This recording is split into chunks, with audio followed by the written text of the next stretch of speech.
Stand by for action.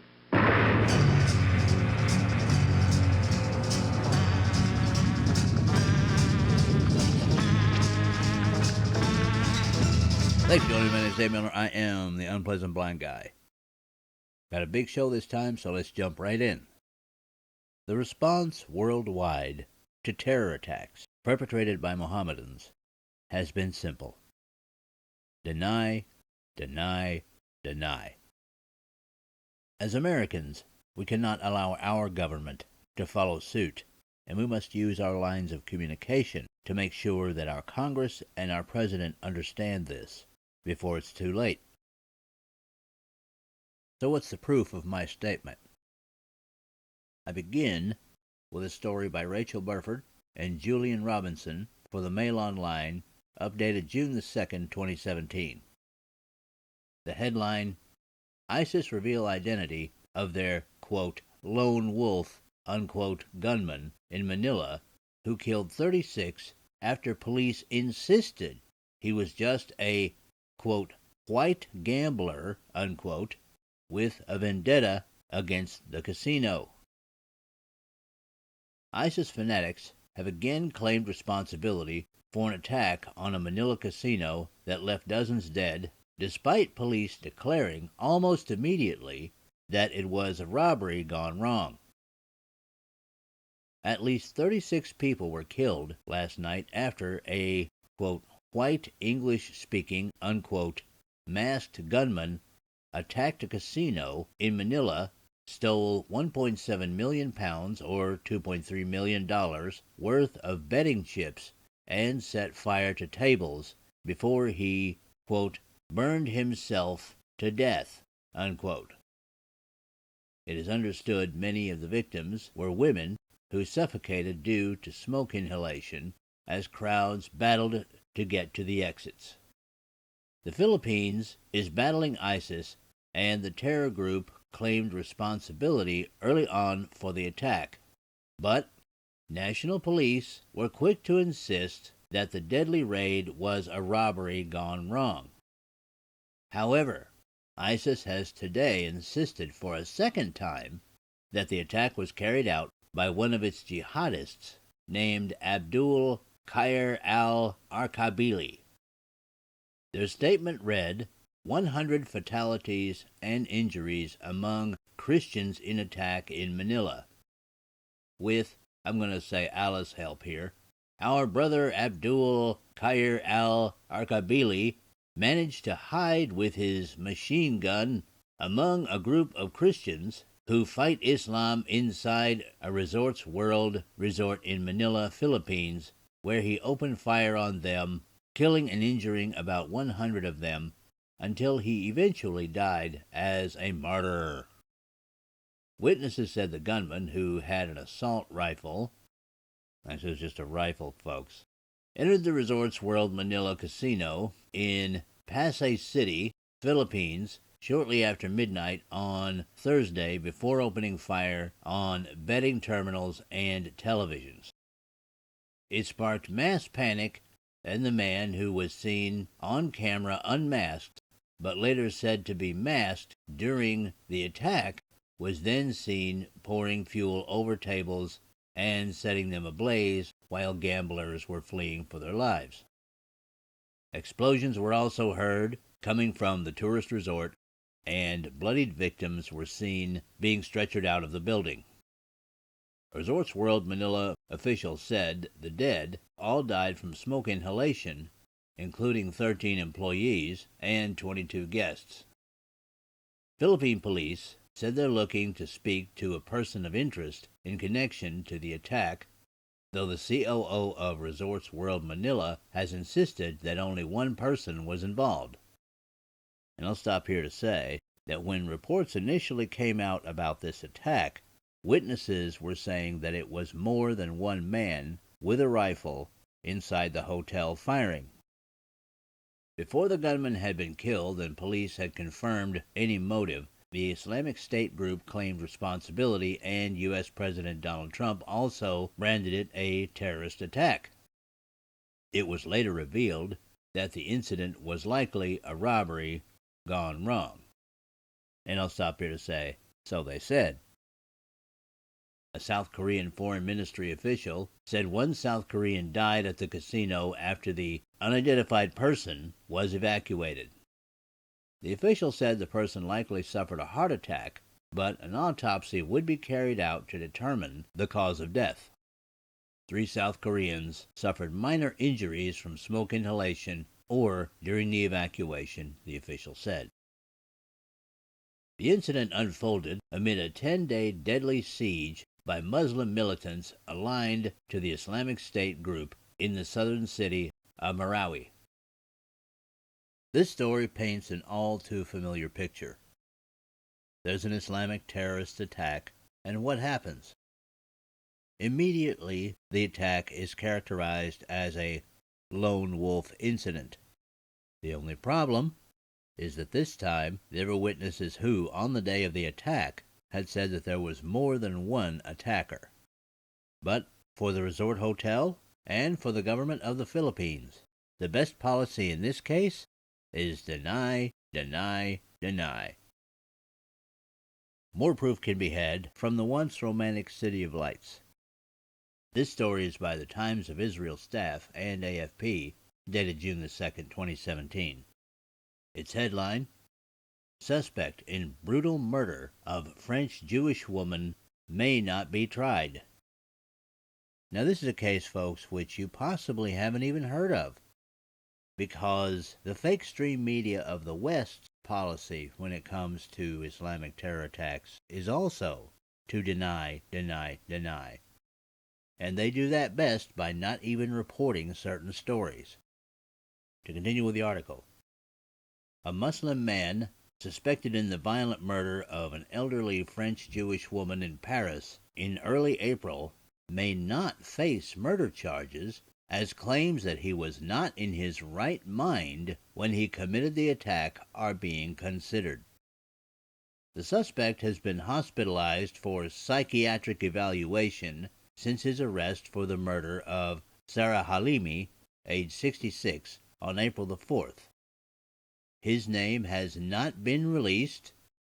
I'll stop here to say that does seem to be standard procedure for a lot of governments right now, not to release the name of a Mohammedan suspect when they would have absolutely released the name of a non-Muslim suspect. To continue with the article.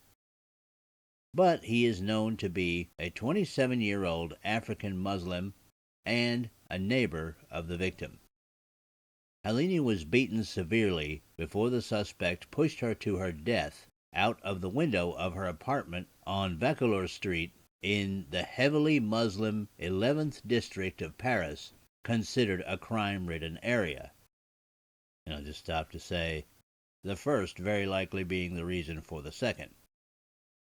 His lawyer, Thomas Bidnick, told AFP on Wednesday that there was a strong chance he would not be held, quote, criminally responsible, end quote, for the murder. The lawyer based his assessment on the medical advice of the suspect's examiners. Judicial experts will now need to determine whether the insanity claims are valid. The case has riled the Jewish community in France, with some members angry at the police for how it handled the attack and for treating the murder as a possible act of insanity. Community members say it was a hate crime and an act of murder with anti-Semitism and torture as aggravating circumstances. Halini's family has demanded it be considered a terror attack. Halini's family and lawyers have also taken to the press for remaining largely silent on the matter, not reporting the details, and appearing to treat it as another criminal murder until just recently.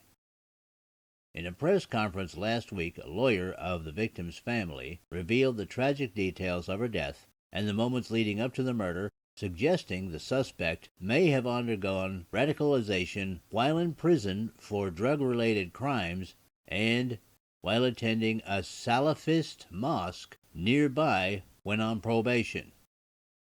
And I'll stop here to say that if you guys listened to my show Bar Talk, You did hear Mark the Bloviating Zeppelin talk about what a Salafist Muslim is. The Salafist sect of Islam is one of the most stringent and strict sects of Islam. Almost anything can trigger these particular Muslims to violent acts.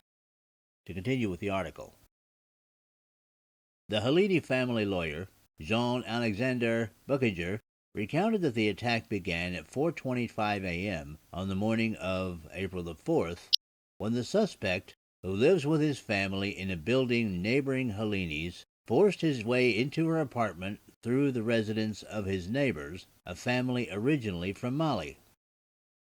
The suspect knocked on their door and forced his way in, appearing so aggressive and agitated and murmuring Quranic verses that they all locked themselves in a bathroom and called the police. The suspect made his way to Halini's apartment through their balcony. He surprised her in her sleep. He beat her with fists. Her living room was full of blood. Just to inform you how hard the blows were, said Buckinger at the press conference on May the 22nd. The suspect shouted Allahu Akbar and recited Quranic verses while assaulting Halini and trying to strangle her, the lawyer said, adding that the suspect also yelled at Halini to shut her mouth and called her a shaitan. That's devil or Satan in Arabic, people. Police arrived in just 3 minutes after the call, but made their way to the wrong building at first. I'll stop here to say, smooth move, Paris police. Meanwhile, another neighbor placed a call to police at 4:45 a.m. to report the beating of Halini. More officers arrived and congregated in the apartment of the Malian family next door, afraid they were facing a terror attack and waiting for the anti-terror squad. To stop here and comment, one has to commend the bravery of these particular French police. To continue, by the time the special unit arrived around 5 a.m., and to stop again, we're talking about over 15 minutes now, Halini had been killed. The suspect returned to the apartment of the Malian family and was arrested there without assistance at 5:35 a.m., according to the report. Just to interject again briefly, it looks as if the Paris police's special terror unit wasn't exactly the swiftest they could be either. To continue, a homicide investigation was opened with police on April the 14th without the anti-Semitism aspect.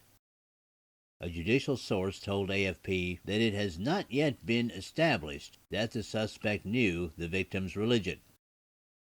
That remark contradicts earlier reports by relatives of Halini, who said that she had previously experienced anti-Semitic harassment by the suspect and a relative of his.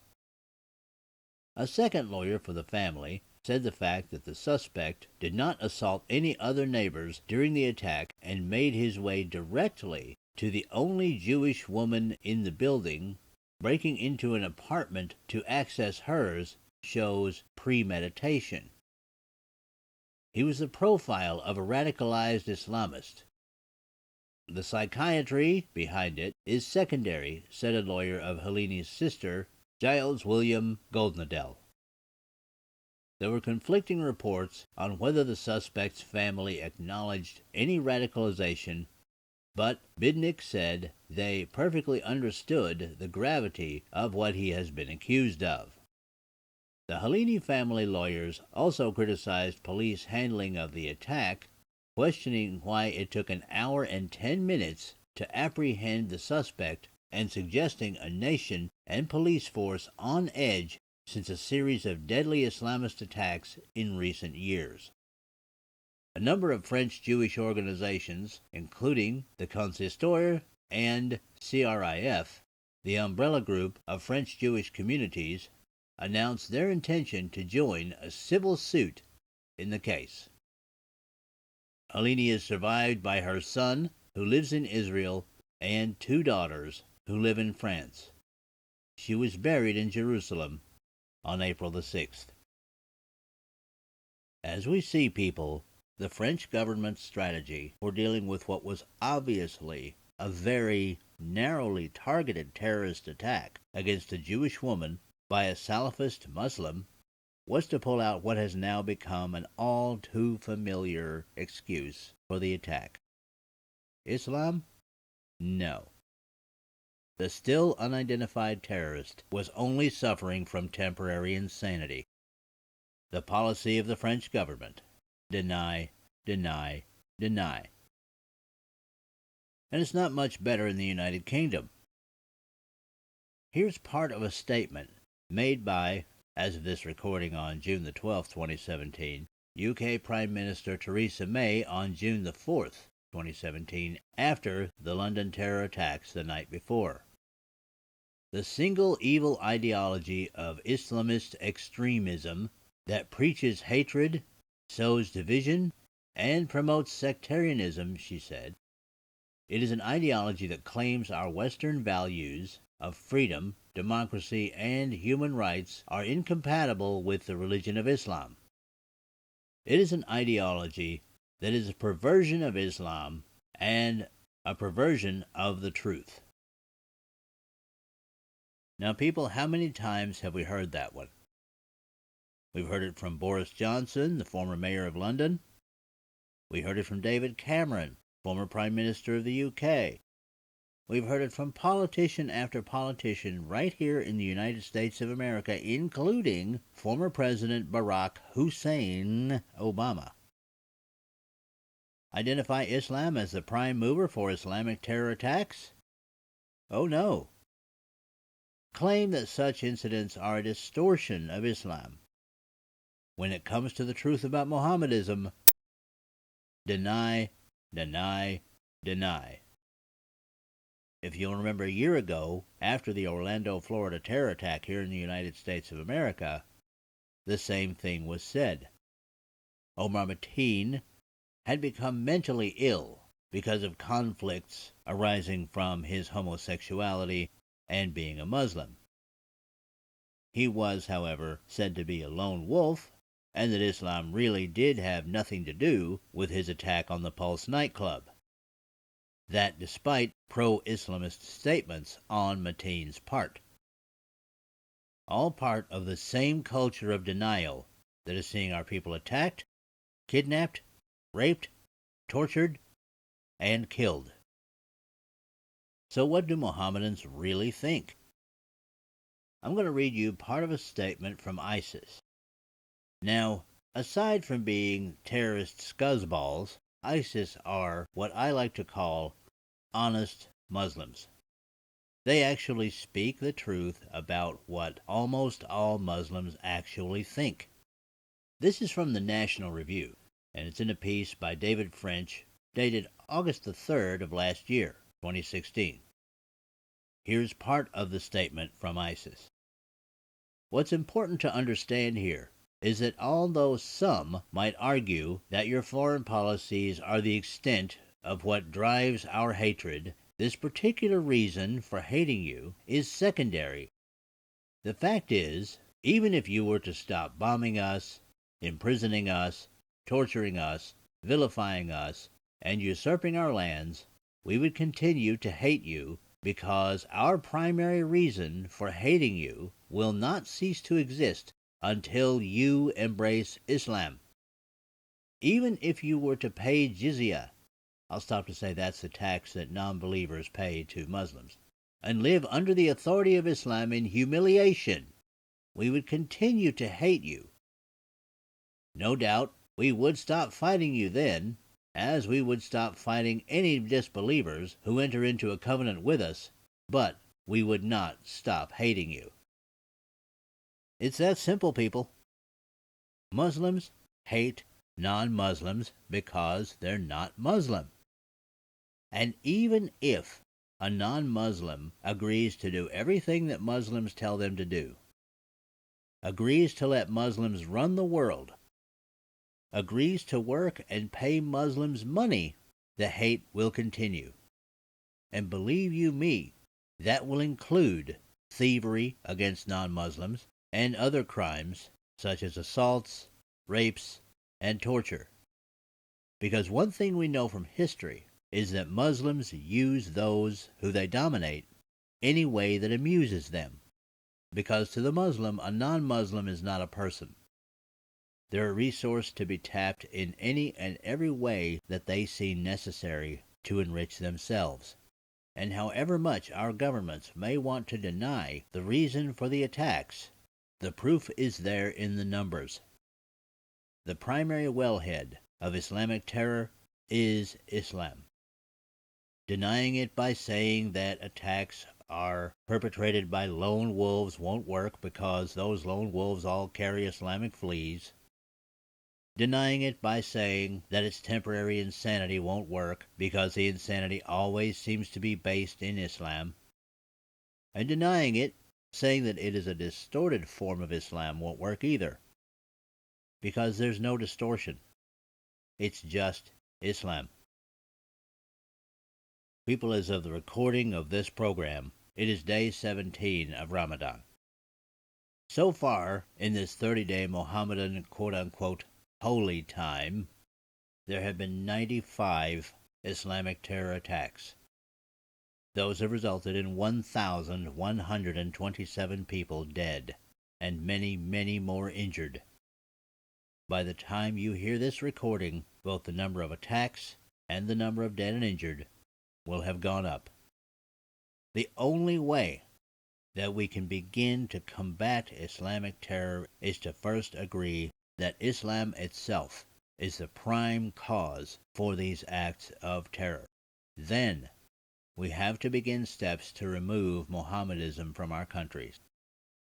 If we don't, if we continue to follow the path of political correctness, if we continue to deny, the price of that denial will only climb higher and higher. Take action. Demand that your governments do something positive about Islam. Now remember, these stories and other information can be found at UBG Contact on Twitter. That's where you can contact me with comments, questions, show suggestions, awesome American suggestions. It is the main contact point for the show. And now to switch gears for the Awesome American segment. And this one's going to be a bit of a head-scratcher, people, because it's going to be tough to determine exactly who the Awesome American or Americans are in this one. This particular segment comes in two parts. These are both features by Sarah Verser, anchor reporter for WBRC-TV Channel 6, Birmingham, Alabama. And the first one comes from Wednesday, August the 17th, 2016. You're about to meet three impressive young men from a small school in Fairfield called Restoration Academy. Their story starts with a pact to not just be friends, but to do well in class. Sarah Verser explains that they got that idea from a best-selling book and a teacher who pushed them, and now they are proof it works. Trent, Brendan, and Brian. They were destined to be friends at Restoration Academy in Fairfield. We've been together since the 7th grade. We started out as a group of three because we would have to go from the elementary building and come to the high school building together, so we had to be friends. We were always together. Connie Edwards, the AP math teacher, challenged them to make their friendship count for something more. Our math teacher, she recommended a book for us to read called The Pact. It was about three friends who later became doctors. They made a pact to hold each other accountable and to help each other through life. They were the youngest in the class. We had 8th graders, 9th graders, and probably 10th graders in the class, in the Algebra 1 class. And I just thought, these guys, if they're going to make it, they need to stick together. And I said, guys, what do you think about coming over and reading this book together, and then maybe at the end, you could write your own pact. All of these guys say the pact to do their best in school kept them from giving up, especially senior year in AP Calculus. It was like halfway through and my grades really wasn't that good. And she gave me the option to drop AP and just do regular calculus. But like, I talked to my friends about it and they kept encouraging me and stuff, and I stuck with it. In my second semester, I improved. Improved is an understatement. Wait for it, All 3 of them scored a 5 on the AP exam, the perfect score. All of you got a 5? How does that happen? It all boils down to hard work again. We were taking AP tests every day for the last 3 months. This is the original pact that came over to my house to read the book, and then when we finished it that summer, they wrote down a pact. The extra person here is Avery, who was not in the AP math class, but is doing very well settling in at Auburn University. Trent, Brendan, and Brian have already moved in at the University of Alabama. What did you say? Refuse to be a statistic. What kind of statistic? The kind that we are expected to be, like the ones that don't graduate. As for the pact, it doesn't end. It doesn't end. We're going to be friends for life. Sarah Verser, WBRC, Fox 6 News, on your side. Impressive stuff, especially that 5 on the AP exam. Well, the pact is just one great story from Restoration Academy. Their executive director says 100% of their seniors go to college. Here's part 2 from May the 11th, 2017. In What's Right with Our Schools, a pretty cool update to 3 young men we told you about at Restoration Academy in Fairfield last year. They were seniors ready for college after reading a book that really inspired them to graduate. Well, our guys are now at the University of Alabama, and we were in on a big surprise. We found Brian, Trent, and Brendan on the campus of the University of Alabama. The freshmen are gearing up for final exams and a big weekend. They're heading to New Jersey to meet 3 special people: Doctors Samson Davis, George Jenkins, and Ramik Hunt, authors of the best-selling book, The Pact. It shares their promise to hold each other accountable and stay in school to reach their goals. The young men's high school AP math teacher at Restoration Academy encouraged them to read the book. At first, I really didn't want to read the book because it was the summertime, but like when I first started actually reading the book, I felt that we could actually relate to those guys in the friendship that they had. Not only were they inspired, all 3 earned a perfect score on their AP exams. We told them we wanted an update, but our camera was here for a big surprise. Hey guys. Hey. I heard a lot about you guys, man, and I just really wanted to take a few minutes. Dr. Samson Davis Skyped in to tell the students how proud he is of them. Check out those smiles. Wow. You guys are breaking the stereotype. You're not becoming a statistic, and you're doing all the right things. You can learn. You're obviously learning from one another, and that is what we did.